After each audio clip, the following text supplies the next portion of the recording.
आपकी अदालतमध्ये उद्धव ठाकरेंच्या शिवसेनेचे नेते संजय राऊतांवर आरोप आहे की हे खळबळ माजवण्यासाठी स्टंट करतात। आता संजयजी, तुमच्याविषयी सर्वांना माहीत आहे की तुम्ही क्राईम रिपोर्टर होते। तुम्ही जेव्हा क्राईम रिपोर्टर होतात तेव्हा खूपच खळबळजनक बातम्या लिहित होतात।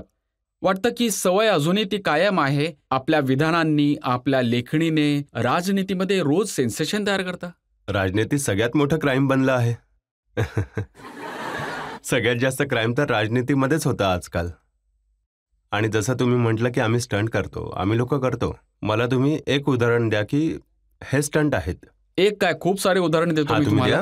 पहिलं उदाहरण आहे, अलीकडेच तुम्ही म्हटलं होतं की शिवसेनेचं नाव आणि पक्ष चिन्ह बळकवण्यासाठी 2000 करोड रुपयांचा व्यवहार झाला। हो, मग त्यात चुकीचं काय आहे? मग तुम्ही सांगा खरं काय आहे? मी खरंच सांगतो ना, मी नेहमीच खरं बोलतो। आज राजनीतीमध्ये पैशांचा खेळ चालतो आणि हे तर न्यायालय सुद्धा मान्य करेल, जज साहेब सुद्धा मान्य करतील। सगळ्यात मोठा पैशांचा खेळ आता राजनीतीमध्ये सुरू आहे आणि पैशांशिवाय एवढी मोठी पार्टी कोणी तोडू शकतं का? सरकार बनतं सुद्धा आणि सरकार पडतं सुद्धा, हे सगळं पैशांच्या ताकदीवर चालतं। पण जे एकनाथ शिंदे मुख्यमंत्री आहेत त्यांनी सांगितलं की निवडणूक आयोग एक स्वतंत्र संस्था आहे। आता या देशात काय स्वतंत्र आणि निष्पक्ष राहिलं आहे हे मला सांगा तुम्ही। आता अखेरची जी आशेची किरण आहे ती सर्वोच्च न्यायालय आहे।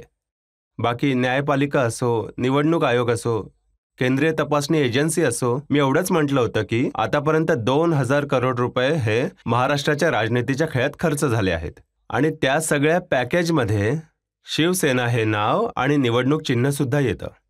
महाराष्ट्रात पूर्ण देशात एक घोषणा लोकप्रिय आहे। जेव्हा हे आमचे फुटलेले आमदार निघाले तेव्हा लोक म्हणतात 50 खोके एकदम ओके। या 50 खोक्यात 50 करोड देऊन तुम्हाला विकत घेतले हे पूर्ण महाराष्ट्राला, पूर्ण देशाला माहिती आहे आणि हे ते लोक सुद्धा नाकारत नाहीयेत। आता सांगा, आमचे हे 50 MLA तुटलेत आणि 50 खोक्यांचा हिशोब लावला तर 2000 करोड होतात, तर माझं खोटं कुठे आहे? तर या आधारावरच निवडणूक आयोगाने बहुमत पाहिलंय। जी मतगणना केली आहे या 50 लोकांची ती निवडणूक आयोगाला तुम्ही सांगितलं की हे 2000 करोड रुपये खर्च झाले आहेत, मग जाऊन हे सरकार बनले आहे। जी गोष्ट पूर्ण देशाला माहिती आहे ती निवडणूक आयोगाला माहिती नाही? लहान लहान मुलांना माहिती आहे या देशाच्या, तर एवढं विद्वान निवडणूक आयोग आहे आमचं, त्यांना ही माहिती असायलाच हवी। आता शिंदे साहेब तर म्हणत होते की 2000 करोड रुपयांची वायफळ गोष्ट आहे। मी तर खूप कमी आकडा सांगितलाय। खरा आकडा सांगेन आणि सगळ्यांचा हिशोब सुद्धा देईन लवकरच। म्हणतात की शिवसेनेची जी 384 करोडची प्रॉपर्टी आहे त्याची चिंता संजय राऊतांना जास्त आहे, ती हातातून जाऊ नये। आता या देशाच्या राजनीतीमध्ये 300 करोड हा काही आकडा आहे का? सांगा बरं तुम्ही मला। एवढी जुनी पार्टी आहे आमची, 50 वर्षापेक्षाही जास्त या पार्टीला झालेत। एवढ्या वर्षांपासून मुंबईत आमची सत्ता आहे, केंद्रात आम्ही काम केलं आहे, तर एका पार्टी फंडच्या नात्याने जर 300-400 करोड पार्टीने जमा केले आहेत तर शिंदे साहेबांच्या पोटात का दुखतं हे सांगा मला तुम्ही। कारण त्यांना वाटतं हे खूप कमी आहेत। त्यांना तर हेही वाटतं की आता मातोश्री हातातून जाऊ शकतं। मातोश्री बाळासाहेबांनी एक फ्लोर एका भावाच्या नावावर केलं, दुसऱ्या भावाच्या नावावर केलं आणि तिसराच शिवसेनेच्या नावावर। बघा, निवडणूक आयोगाच्या माध्यमाने या लोकांनी शिवसेना, आमचं जे धनुष्यबाण आहे त्याच्यावर हक्क दाखवलाय, त्यांनी सांभाळावं 2-3 महिन्यासाठी, तरी त्यांची ताकद दिसेल। हा सगळा जो खेळखंडोबा आहे तो काही दिवसांचाच आहे। असली शिवसेना तर पब्लिकमध्ये आहे, जनतेमध्ये आहे। तुम्ही जाऊन बघा आता येणाऱ्या दिवसात काय होतं ते। पण 40 MLA त्यांच्याजवळ, 12 MP त्यांच्याकडे। 40 MLA म्हणजे पार्टी होत नसते। 40 MLAंना जिंकवलं कोणी? MLA बनवलं कोणी? पार्टीनेच बनवलं ना। उद्धव ठाकरेंनी बनवलं, बाळासाहेबांच्या नावावर निवडून आलेत ना। आम्ही सगळ्यांनी मेहनत केली आहे, जनतेने त्यांना वोट दिलेत। आता या 40 लोकांनी परत निवडणूक लढवून दाखवावी आणि जिंकून दाखवावं, तेव्हाच कळेल की खरी शिवसेना कुठे आहे। संजयजी, निवडणूक आयोगाची गोष्ट मी ऐकली। निवडणूक आयोगाने सांगितलं की शिवसेना ज्या पद्धतीने जात होती, अलोकतांत्रिक पार्टी होती आणि उद्धव ठाकरे या देशात लोकशाही वाचली आहे का? तुम्ही शिवसेनेची गोष्ट करत आहात। या पार्टीमध्ये कोणाला प्रेसिडेंट बनवायचं आहे, कोणाला काय काम द्यायचं आहे, शिवसेना कोणत्या दिशेला जाणार आहे हे आम्ही ठरवणार. ठीक आहे, निवडणूक आयोगाने आचारसंहिता बनवली आहे, आम्ही त्याचं पालन करू. पण आता शेषन नाही राहिलंय. जेव्हा शेषन साहेब होते तेव्हा हे सर्व चालत होतं, आम्ही रिस्पेक्ट करत होतो. पण आजचं हे निवडणूक आयोग, आत्मपरीक्षणाची गरज आहे निवडणूक आयोगाला. तर मग तुम्हाला काय वाटतं की जर शिवसेना अगदी व्यवस्थित चालली होती तर शिवसेनेचं नाव, शिवसेनेचं पक्षचिन्ह हे सर्व एकनाथ शिंदेच्या पार्टीला का दिलं? बीजेपी नेत्यांना विचारा जे दिल्लीत बसलेत. ठाकरेंची शिवसेना शिवसेना तर ठाकरे साहेबांशीच जुडलेली राहील ना. हे आपकी अदालत आहे, रजत शर्माजींचा प्रोग्राम आहे. जर इथे कोणी येणारा लाईटवाला असं म्हणाला की कोणी एखादा कारपेंटर म्हणेल नाही मी आता हे आपकी अदालत आता माझं झालंय, तर कसं चालेल? हे तर रजत शर्माजींचा ब्रँड आहे, हे तुमच्या सोबत राहील, हे तुमच्या सोबतच चालेल. मग तुम्हाला या गोष्टीची चिंता आहे का की नाव निघून गेलं, पक्षचिन्ह निघून गेलं? जर ठाकरेचं ब्रँड आहे तर परत मार्गी आणू. का नाही आहे? ठाकरे ब्रँडच आजपर्यंत चालला आहे. शिंदेही ठाकरे ब्रँडचाच प्रोडक्ट आहे ना. ठाकरेजींशिवाय हे जगू शकत नाही ना, म्हणून ठाकरेंचं नाव घेतलंय. आता बघा या लोकांनी काय केलंय, शिवसेना नाव घेतलंय, धनुष्यबाण घेतलंय. काल मला कोणीतरी सांगितलं की ते सुप्रीम कोर्टात जात आहेत आणि परत म्हणतायत की आम्हाला ठाकरे नाव सुद्धा हवंय. हेच बाकी आहे, कारण ठाकरेशिवाय चालू नाही शकणार हे. मग तुम्ही का नाही दोघांमध्ये सामंजस्य घडून आणत? ठाकरे नाव सुद्धा राहील आणि पार्टी तशीच काही राहील. गरज नाहीये. आता सगळे दरवाजे बंद झालेत. तुम्हाला आम्ही बाहेर नव्हतं काढलं, तुम्ही पळाले होतात. तुम्ही भीतीपोटी पळाले आहात. तुम्ही ईडी आणि सीबीआयच्या भीतीने पळाले आहात. तुम्ही हा विचार नाही केला की या पार्टीने आम्हाला जन्म दिला आहे, ज्या पार्टीने आम्हाला नाव दिलं, सर्व काही दिलं, त्या पार्टीच्या पाठीत खंजीर मारून तुम्ही पळाला आहात. तर अशा लोकांसोबत काय नातं ठेवायचं? शिवसेना सत्तेची भुकेली नाहीये. सत्ता येत असते, सत्ता जात असते. आज गेलो, परत येऊ आम्ही. महाराष्ट्र आहे, देश आहे, जनता बघते सगळं. पण मी सामनामध्ये खूपच खळबळजनक एडिटोरियल वाचलं, ज्यात लिहिलं होतं की महाराष्ट्राचं सरकार वाचवण्यासाठी, चालवण्यासाठी जादूटोना होत असते. लिंबू मिरची आणि काळ्या भावलीची कमाल आहे. याविषयी तुम्ही जनतेमध्ये जाऊन सर्वे करून घ्या, तुम्हाला जनता सांगेल महाराष्ट्रात काय सुरू आहे ते. तर खरंच हे होत असतं? हो, तुम्ही जाऊन बघा मंत्रालयात. तुम्ही मंत्रालयात जाऊन पहा किंवा सीएम हाऊसमध्ये जाऊन पहा काय चाललंय. गुवाहाटीमध्ये ज्या मंदिरात ते गेले होते तिथे काय करत होते, कोणाचा बळी दिला? मी आणि- ऐकलं त्या कामाख्या मंदिरात मशीनची बळी हो, दिली गेली. ते सत्तेत राहण्यासाठी, सत्तेत येण्यासाठी, सगळं काही ठीक करण्यासाठी बळी दिला. सगळ्यांना माहिती आहे. त्यात लपवण्यासारखं असं काय आहे की तुम्ही खूप मोठं रहस्य एक्सपोर्ट करायला जातात? नाही, तुम्ही महाराष्ट्रात घरात घरात जाऊन विचारायला हवं की जादूटोना काय सुरू आहे महाराष्ट्रात. आणि अशा हे माणसाला तुम्ही- विचारत आहे जो महाराष्ट्राच्या घराघराला ही ओळखतो. महाराष्ट्राची परंपरा नाहीये, अंधश्रद्धा आहे, हे सर्व नाहीये. हे असं नाही, ही पण महाराष्ट्राची हे परंपरा जे सर्व नाहीये. केलं त्याचा परिणाम दिसला का कुठे? काय नाही, जाईल. जादू टोण्याने सरकार आली आहे, जनतेच्या श्रद्धेने चालली जाईल परत. पण तुम्ही असं लिहिलं होतं की सुप्रियाजींची साडी जळाली, एका जणाचा ऍक्सिडेंट झाला होता. खूप झालंय महाराष्ट्रात आजकाल, खूप काय सुरू आहे. अशा प्रकारचे अपघात दिवसेंदिवस वाढत आहे आणि लोक म्हणतात की जादूटोना होत आहे. एवढी नालस्ती झाली आहे सरकारची हे बघा, मी जादूटोनावरून. तुम्हाला आणि- आठवण करून देतो काय लिहिलं होतं. त्यात लिहिलं, सुप्रियाजींची साडी जळाली होती, अजित पवार लिफ्टमध्ये फसले, मरता मरता वाचले, बाळासाहेब थोरातांचा खांदा उतरला, धनंजय मुंडे यांचा ऍक्सिडेंट झाला, संजय राऊत जेलमध्ये गेले. हे सगळं जादूटोण्याने झालं. विनायक मेटेंची डेथ झाली, आमचे आणखीन एक ते एमएलए होते. हे लोकांचं म्हणणं आहे, हे असं आहे पुढे.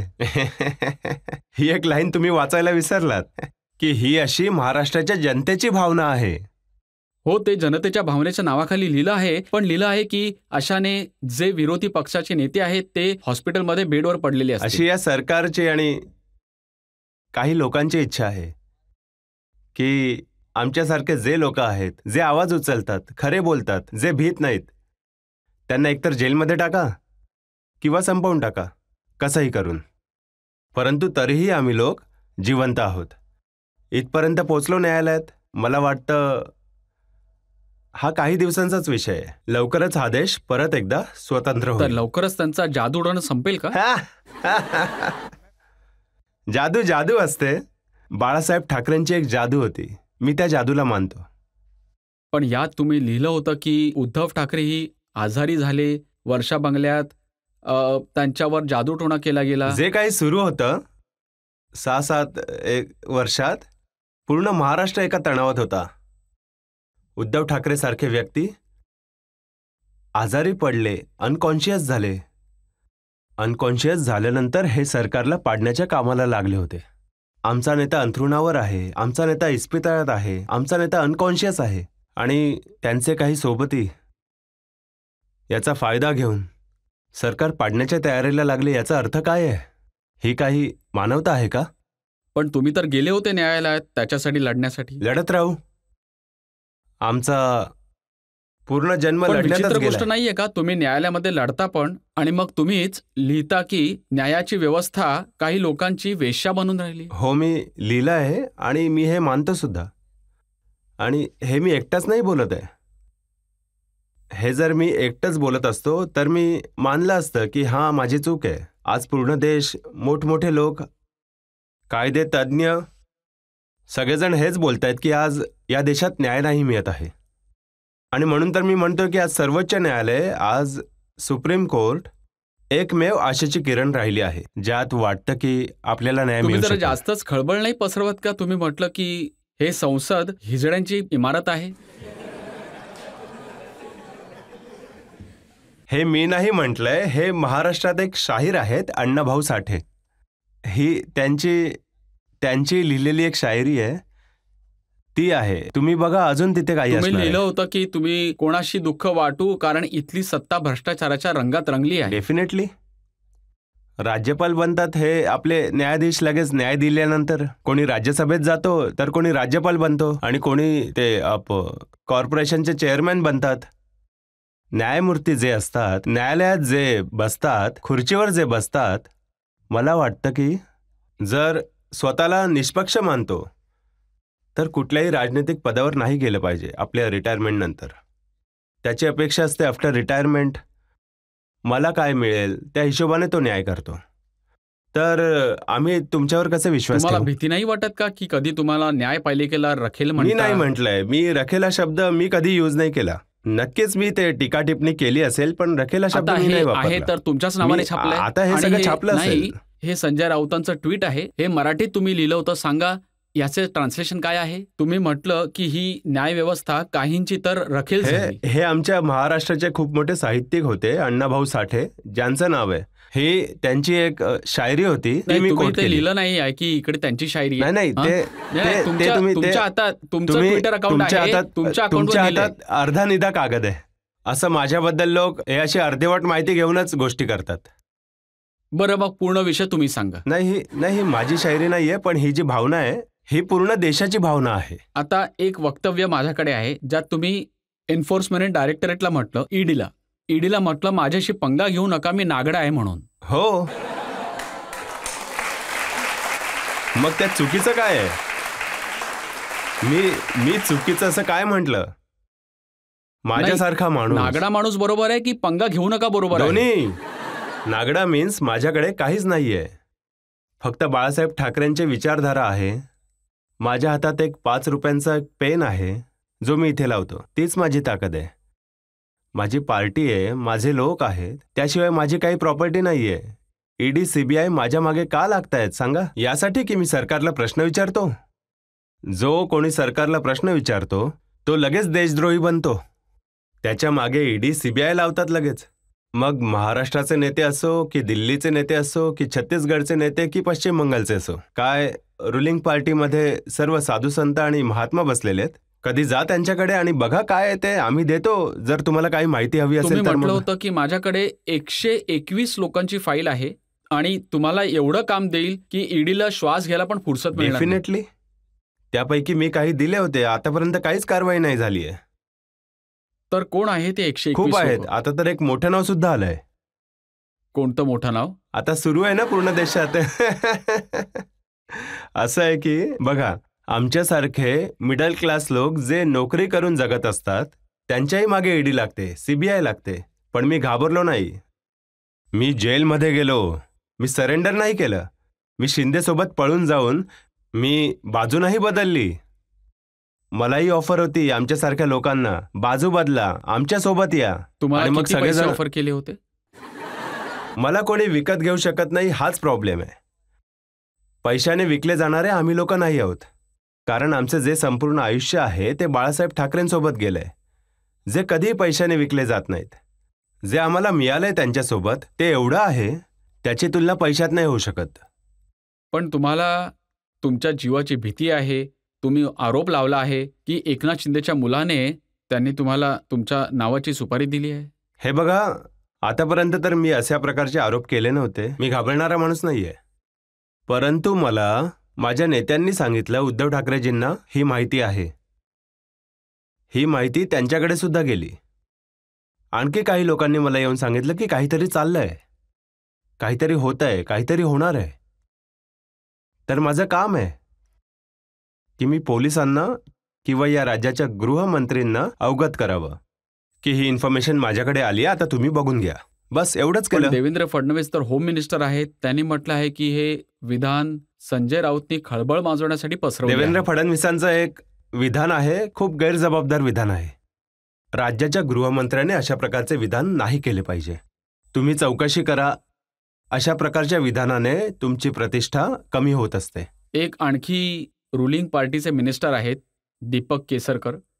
त्यांनी सांगितलं की जर अशा प्रकारचे विधान करतील संजय राऊत तर त्यांना परत जेलमध्ये पाठवू आम्ही. हो, हां, तेच तर म्हटलं ना. त्यांना असं वाटतं की न्यायव्यवस्था त्यांची रखेल बनली आहे, म्हणून ते असं म्हणतायत ना. मी त्यांना जेलमध्ये पाठवीन, मी यांना जेलमध्ये पाठवीन. त्यांच्या बापाचं आहे का न्यायालय? तुम्ही मला सांगा, अशा प्रकारे जर एखादा मंत्री विधान करतो, याचा अर्थ कायदा आणि न्यायव्यवस्था तुम्ही मनात येईल तशी वापरता आणि जनतेला चुकीचा संदेश देत आहात तुम्ही. आणि हिम्मत असेल तर करून दाखवा. टाकलं एकदा होतं की प्रयत्न तुम्हाला केला. बरेच दिवस जेलमध्ये हो, टाकलं आलो ना होतं. परत बाहेर. हसता हसता गेलो आणि त्याच तोऱ्यामध्ये बाहेरही आलो आम्ही. मी रडत बसलो नाही की अरे मला का टाकलं जेलमध्ये. ठीक आहे, तुमची मर्जी आहे, तुम्ही आत टाकलं, न्यायालयाने सोडलं, आलो आणि परत लढणं सुरूही केलं. पण तुम्हाला नाही वाटत की जरा जास्तच लढता तुम्ही, सगळ्यांशी भांडण करता?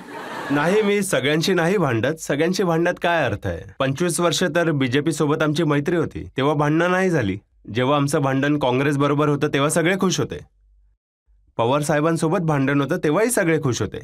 जेव्हा बीजेपी सोबत भांडण सुरू झालं तेव्हा संजय राऊत विषयी सगळे लोक अफवा पसरवायला लागले की हे भांडतात. लढणे आमचं धर्म आणि कर्म आहे. जर आम्ही आमच्या पार्टीला संपवण्यासाठी बाळासाहेब ठाकरे, उद्धव ठाकरे हे जे आमचं कुटुंब आहे त्यांच्या विरोधातच काम करणार, तर आम्ही आमचे अस्तित्व दाखवण्यासाठी आमची ताकद तर दाखवणार ना. काय करणार जास्तीत जास्त? एकतर गोळ्या घालतील किंवा जेलमध्ये टाकतील, किंवा अशा 10 केसेस तुम्ही 10 ठिकाणी टाकाल. त्यापेक्षा जास्त तुम्ही